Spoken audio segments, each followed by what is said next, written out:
आहे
मॅडम नाव सांगा त्यांचं.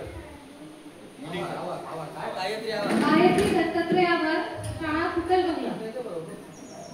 सह्याद्रीच्या छताडातून माय पाणी गाते, सह्याद्रीच्या छताडातून माय पाणी गाते, काळजात राहती आमच्या रक्तात वाहती राधे, रक्तात वाहती राधे.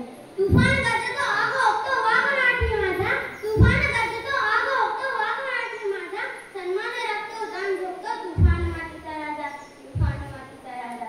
वाघाची चाल गरुडाची नजर, वाघाची चाल गरुडाची नजर, त्यांचा आदर शत्रूचे मदर, असे तसावे मावळ्यांचे वर्तन.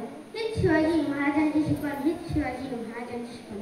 शिवरायांचे 8वे रूप, शिवरायांचा 8वा प्रताप, शिवरायांचा 8वा साक्षी भूमंडली.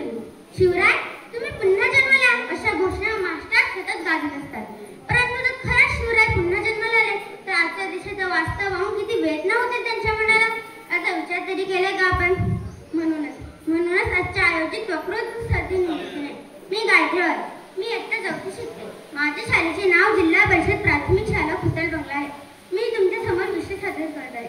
शिवाजी महाराज आज असते तर. शिवबा उठा, हातात तलवार घ्या आणि शत्रूचा निपात करा. जिजाऊ साहेब तुमच्या पाठीशी खंबीरपणे उभे आहेत. आया बहिणीच्या इज्जतीचे लटकडे विश्व टांगत असताना घरात बसून त्यांचं किंकाळणे ऐकण्यात मराठ्यांच्या आवडीला शोभणारी गोष्ट नाही. साहेबांचा हा क्रांतिकारी विचार ऐकून शिवबाच्या अंगातील रक्त सळसळलं आणि सळसळलेले रक्त उकळलं आणि उकळलेले रक्त हिंद स्वराज्य स्थापन करूनच शांत झालं. शिवरायांनी हिंद स्वराज्य स्थापन केलं. त्यांच्या या स्वराज्यात स्त्रियांना अन्याय अत्याचार करणारे हात कलम केले जात होते. माया बहिणीकडे वाकड्या नजरेने पाहणारे डोळे बाहेर काढले जात होते. न्यायाची भूमिका स्पष्ट होती. अन्यायाला जिथं मोडली जात होती. धर्म जाती होता मात्र भेदभाव नव्हता. धर्मनिष्ठ होती मात्र भ्रष्टाचार नव्हता. शेतकरी कष्टकरी होते मात्र ते आत्महत्या करत नव्हते. दहशतवाद गुन्हेगारी काहीच नव्हतं. शिवरायांचा हा तेजस्वी इतिहास वाचा आणि आता आपल्या देशाचं वास्तव घडणाऱ्या घटना पाहून मला तर 100 वेळा प्रश्न पडतो. खरंच आज शिवाजी महाराज असते तर आज जी देशाची झालेली दुरावस्था पाहून काय वाटलं असतं त्यांना.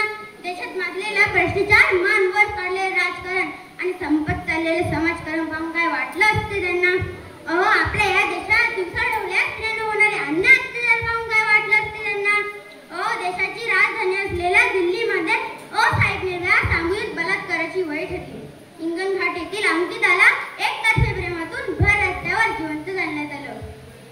ज्या शिवरायांच्या स्वराज्यात स्त्रियांना आपल्या आईचा आपल्या बहिणीचा दर्जा दिला जायचा, आज त्या शिवरायांच्या स्वराज्यात स्त्रियांना होणारे अन्याय अत्याचार किती लज्जास्पद आहे.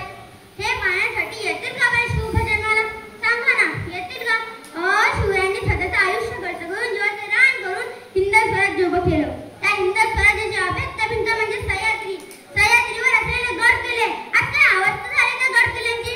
आपण जेव्हा पर्यटक म्हणून त्यांचा इतिहास पाहण्यासाठी तिथे जातो तेव्हा काय करतो? तिथे सोबत नेलेला कचरा पेटीत टाकावा इतकं साधं देखील आपल्याला ठाऊक नाही. त्यांची ही तरुण पिढी त्यांना शिवरायांचे मावळे, शिवरायांचे भक्त समजत असतीच तरुण पिढी अन्याय अत्याचार यांसारख्या गोष्टींना बळी ठरली आहे. हे पाहण्यासाठी येतील का बरे शिवभजन्माला? सांगा ना, येतील का? आले तरी ते पुन्हा जन्माला तर त्यांना प्रश्न पडेल की हेच काठी माती जिथे मी माझं हिंद स्वराज्य उभं केलं होतं आणि हेच काठी गड किल्ले जे मी माझ्या स्वकष्टाने प्रसंगी माझ्या जीवापेक्षा प्रिय असलेल्या मावळ्यांच्या कारणावर उदार होऊन परक्यांची दावडीतून सोडवलेले आणि हेच काठी जागा जिथे कधी अन्याय अत्याचार होत नव्हते. अन्याय अत्याचाराच्या शिक्षेने माया बहिणींकडे कोणी वाकड्या नजरेने पाहत नव्हते. वाईट वाटेल त्यांना. जी माणसं मला नुसती फक्त समजत होती आज तीच माणसं अन्याय अत्याचाराला बळी ठरली. हे पाहण्यासाठी येतील का बरे शिवभजन्माला? सांगा ना, येतील का? सांगा ना, येतील का? अन्याय अत्याचार यांसारख्या गोष्टी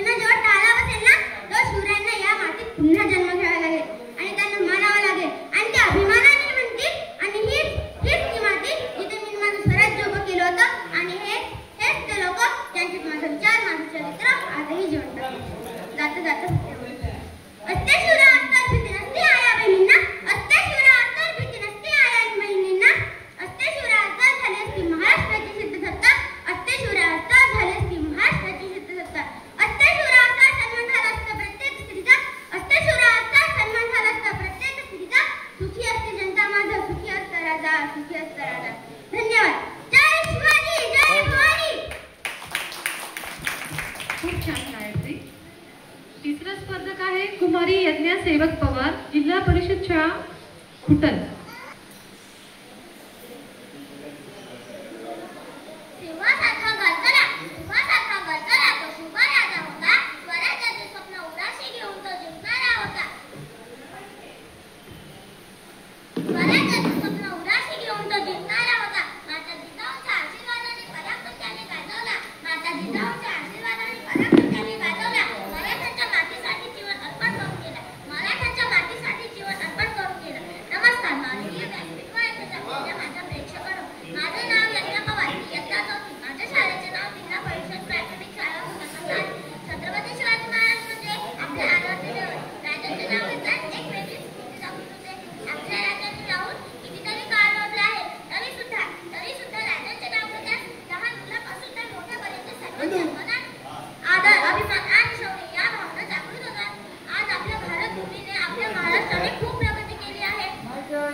मराठी माणसाचे नाव जगाच्या कानाकोपऱ्यात गाजलेले आहे.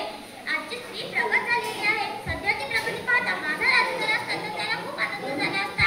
राजाने नौदलाची स्थापना केली होती. त्या नौदलाने नवीन तंत्रज्ञानाच्या सहाय्याने खूप प्रगती केली आहे. वेळ पाहिला माझा राजा माझा छत्रपती राजा असता तर त्याला खूप अभिमान वाटला असता. खरंच माझा राजा जेव्हा होता तो आता आपल्यासोबत पाहिजे होता. आज प्रत्येक क्षेत्रात होणाऱ्या भ्रष्टाचारामुळे सामान्य माणूस हैराण झालेला आहे. सध्या निर्माण झालेल्या परिस्थितीमध्ये जेव्हा एखाद्या कर्तृत्ववान व्यक्तिमत्वाची उणीव असते तेव्हा आपल्याला प्रकर्षाने आठवण येते ती छत्रपती शिवाजी महाराजांची. माझ्या राजांना आधी तसेच भ्रष्टाचाराची चीड होती. आज जर माझा राजा असता तर कोणालाच न सुधारता झालेला अन्याय आणि भ्रष्टाचार स्वतःचे पुढे जाहीर केले नसते. आज जरी स्त्री प्रगत असली तरी माझ्या आया माझ्या बहिणी सुरक्षित नाहीये. अत्याचार होत आहे. मग तिची मुकली 2 वर्षांची असो किंवा 70 वर्षांची माऊली असो.